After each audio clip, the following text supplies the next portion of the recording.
최근에 다주택자들, 수도권에 아파트를 가지고 있는 분들을 대출을 연장을 안 해주고, 특히 담보대출이겠죠. 아파트 쪽에 있는 연장을 안 해주겠다. 저도 최근에 참 대출 상한의 압박이 왔다고 말씀드렸죠. 관련해서 현실에 있는 그대로죠. 저도 그런 상황적인 얘기가 들어왔고, 이거를 지금 최근에 어떻게 지금 풀어나가고 있다는 것을 조금 더 자세하게 오늘 말씀드릴 수 있는 시간이 됐으면 좋겠습니다.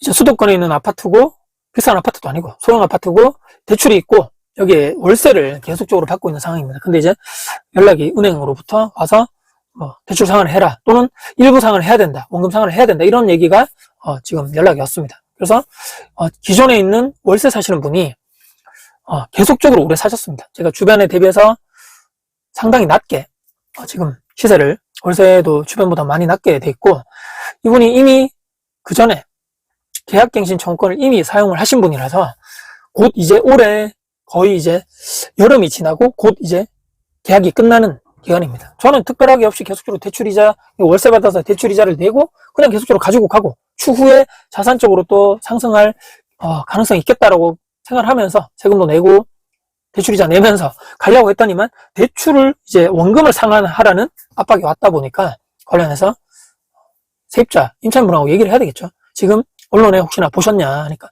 이분은 솔직히 거의 관심이 없으시죠. 대출, 다주택자의 원금 대출 아파트 쪽에 상환이 지금 곧 연장을 안 해주겠다, 상환 압박이 왔다, 이런 얘기를 하면서 뉴스 제가 링크도 보내드리고, 제가 이렇게 말하는 것보다 그걸 봐야지 이분이 이해를 하시겠죠.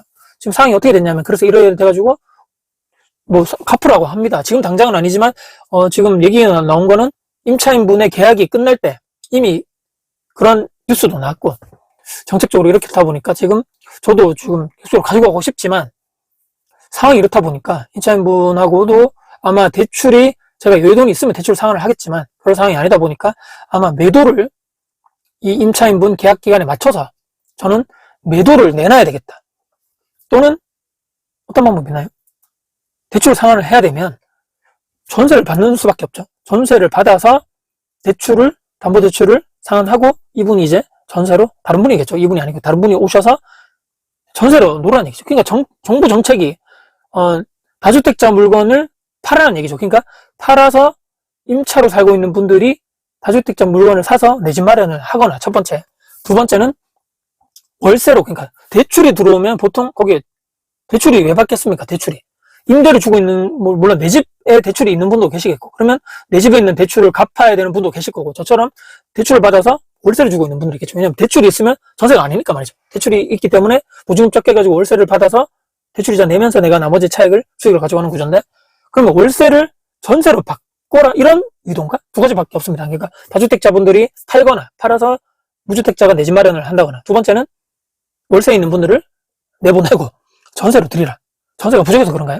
이런 여러 가지, 두 가지 아무리 생각해도 제가 그런 정책밖에 없는 거죠. 그러니까 대출이 늘어나는 이런 가계부채 총량을 관리한다는 이런 그런 목적 아래서 정책이 나왔는데, 사람들이 이제 특히나 다주택자를 타겟팅 해가지고 너희들 대출 더 이상 연장 안 돼. 근데 거기 사시는 분도 임차인인데 왜 임차인 보호를 안 하지? 월세로 살고 있는 분들을 보호를 안 하고 이분들을 내보내고 전세로 드리라는 얘기인가? 전세가 부족하니까. 근데 지금 전세도 부족하고 물량이 줄어들고, 지금 월세로 계약을 하시는 분들, 특히 수도권이나 서울에 60%가 넘었니 70% 넘었니 하면서 지금 전세, 월세 가속화가 되는 속도가 엄청 빠르고 또 물량이 없다 보니까 월세 가격도 지금 계속 오른다는 뉴스가 많던데, 도대체 어떤 의도지? 잘 모르겠습니다. 그냥 어떤 의도인지 자체를. 일단 중요한 것은 다주택자를 타겟팅해서 너희들 때문에 집값이 오르고 너희들 때문에 전세 가격이 오르고 이쪽으로 타겟팅하는 것 같은데, 지금 역설적이게도 다주택자를 때려잡으니까 거기에 있는 이 매물이 줄어들면, 거기에 원래 매물이 많아야지만 수요공급의 법칙에 따라가지고 경쟁이 되면서 임대료도 좀 낮아지고 이렇게 하는데, 이게 매물이 원체 없다 보니까 가격이 올라가게 되는, 우리가 이거 경험을 문재인 정부 때 했었죠, 분명히. 이게 똑같이 그 전체를 따라가는 겁니다.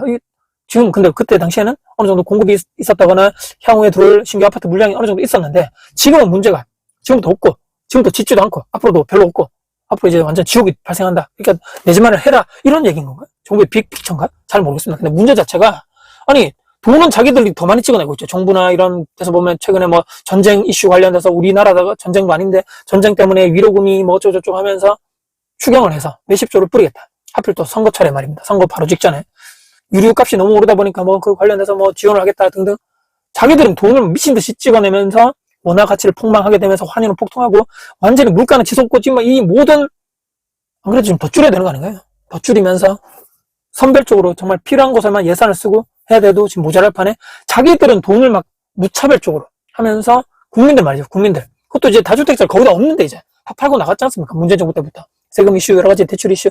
대출을 막은 게 뭐 이번이 처음도 아니고 말이죠. 이번에 또 비거주하는 1주택자들에게도 이제 또 보유세를 폭탄 때리겠다. 이런 얘기 나왔죠. 이제, 나는 아니겠지라고 했던 분들 중에서 이제 그것이 나에게 칼날이 이제 내 방향으로 왔을 때, 총구가 내 쪽으로 왔을 때, 야, 이건 아니잖아. 라고 하는 분들 분명히 나올 거거든요.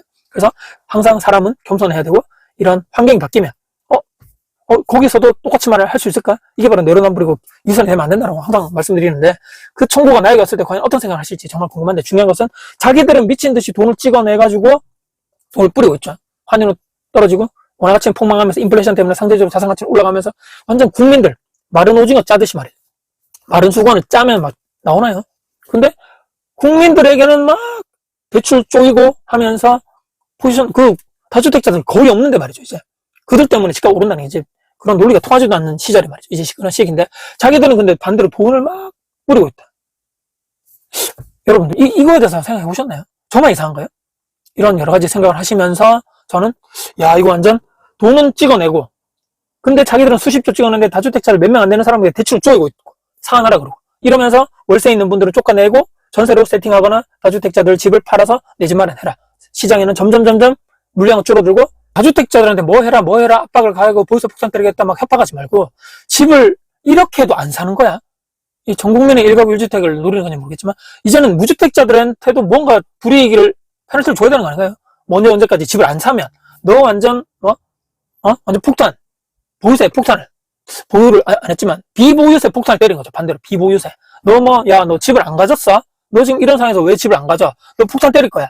이렇게 지금 나와야지만, 이게 좌우에, 이게 맞는 거 아닌가요? 이쪽에도 때리고, 이쪽도 때려야지. 그게 이제, 적절하게 맞고, 이게 확실하게 이게, 국민들에게도 먹여 들어갈 것 같은데, 맨날 여기만, 다주택자들만 때리니까 이게 완전히 균형이 완전히 휘가닥 되면서 지금 완전히 전월세 시장에 대란이 오고 있는데도 국민들은 관심도 없고, 내가 아직 계약이 안 끝났으니까 나 아직 계약갱신 청구 남아있는데, 아직 전월세 만기 6개월 남아있는데, 나중에 현장을 꼭 가셔가지고, 지금 이런 대란이 벌어지는 상황에서 나는 도대체 어떤 선택을 의사결정해야 되는지에 대해서도 그때 가서 생각하지 마시고, 이 영상을 보신 분들은 꼭 지금 한번 현장을 보시면서 다주택자 물건들이 이렇게 나오는데, 어떤 사람들은 지금 기회가 될 수 있겠고, 어떤 사람들은 이제 여기 이제 끝났네? 더 이상 이제 다주택자들 물건 금매 없네? 그럼 이제 가격이 혹시나도 앞으로 신규주가 부족하고 전세 물량이 점점 줄어가면서 가격이 올라가는 시점에 매매가, 특히 구축이나 2급지 쪽으로도 상승이 올라갈 수 있겠구나라고 생각을 하면서 의사결정을 하시는 분과 아무 생각 없이 그냥 예전처럼 물건 많겠지, 전월세 선택해서 가는 거 아니야? 라고 하시는 분들의 나중에 5년 뒤, 10년 뒤는 엄청나게 차이가 날 것이라는 저는 마지막 말씀드리면서 영상을 마무리할 겁니다. 영상 끝까지 봐주셔서 감사드리고요. 지금까지 다코TV예요. 다코쳤습니다. 여러분들 감사합니다. 화이팅입니다.